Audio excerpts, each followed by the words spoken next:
Hello' friend, current আছামলৈ স্বাগতম। আহকচোন আজি আমি অকণমান ধান খেতি চাওঁ।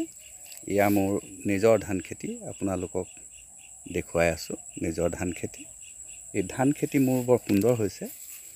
আপুনি পোলাবিলাক মন কৰক, প্ৰকাণ্ড প্ৰকাণ্ড পোলা দেখিবলৈ পাইছে, ধুনীয়া হৈছে।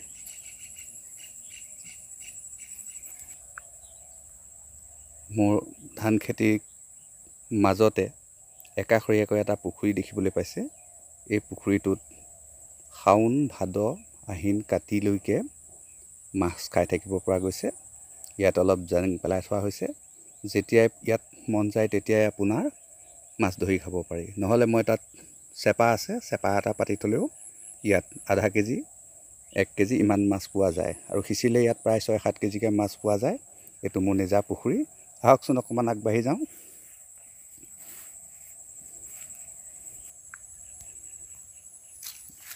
হেল্ল' বন্ধু, এয়া মোৰ কঠীয়াতলি। চাওকচোন মোৰ কঠীয়াতলিত কিমান সুন্দৰ ধান হৈছে। ইমান সুন্দৰ ধান, ইমান ধুনীয়া ধান হৈছে। কেলৈ হৈছে গম পাইছেনে? ইয়াত মই এতিয়া ধানখিনি আঘোণত কাটিম। কটাৰ লগে লগে হাল বাই বা কোৰ মাৰি ইয়াত ৰঙালাও দি দিম। ইয়াত ৰঙালাও দি মই প্ৰচুৰ গোবৰ দি দিম। গোবৰ দিয়াৰ পিছত মই আপোনাৰ যেতিয়া ৰঙালাওখিনি পকি যাব, আহাৰ মাহত, জেঠ আহাৰ মাহত ৰঙালাওখিনি পকি যাব, তেতিয়া মই ইয়াত কঠীয়া পাৰিম। গতিকে মোৰ মাটিখিনি চাহ হৈ থাকিলে ইয়াত 100-150 ইমান ৰঙালাও পাওঁ। এইটো আপোনাক অৱগত কৰিছোঁ। আপুনিও কঠীয়াতলি তেনেকৈ বাম খেতি কৰিবলৈ নাপাহৰিব। ইয়াৰ কাষতে আপুনি দেখিছে এজোপা ঘেংৰা মাহ লাগিবলৈ আৰম্ভ কৰিছে। বহুত সুন্দৰ হৈছে ঘেংৰা মাহ। ঘেংৰা মাহৰ দাঁতিতে আপুনি দেখি আছে এজোপা চজিনা, আৰু সেইখন মোৰ চাহ বাগান। হেল্ল' ফ্ৰেণ্ড, আজি হঠাতেনো কিয় বাৰু ধাননিখন দেখাবলৈ আহিলোঁ? ধাননিখন দেখাবলৈ অহাৰ উদ্দেশ্য মোৰ এটাই আছে, যে আমি 2 তৰপীয়া খেতি কৰিব পাৰোঁ।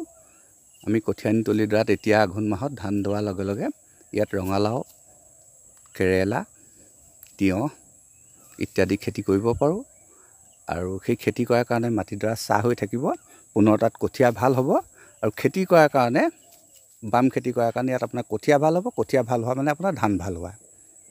লগে লগে এইটো এইকাৰণে অৱগত কৰা হৈছে, এই যে আমাৰ যিটো ধান পাত আমি দেখিছোঁ, ধান পাত, এই ধানৰ পাতটো অতি বিষাক্ত।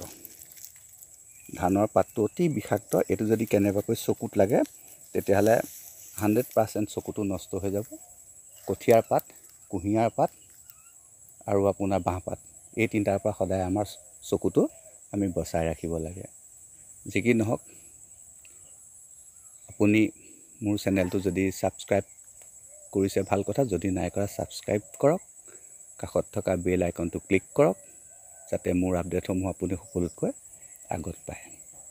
যদি এইখিনি কৰাই আছে তেতিয়াহ'লে আপুনি এটা লাইক মাৰক। আপোনাৰ প্ৰতিটো লাইকেই মোক নতুন নতুন ভিডিঅ' কৰিবৰ কাৰণে উৎসাহিত কৰি থাকে। আজিলৈ আহোঁ, ধন্যবাদ।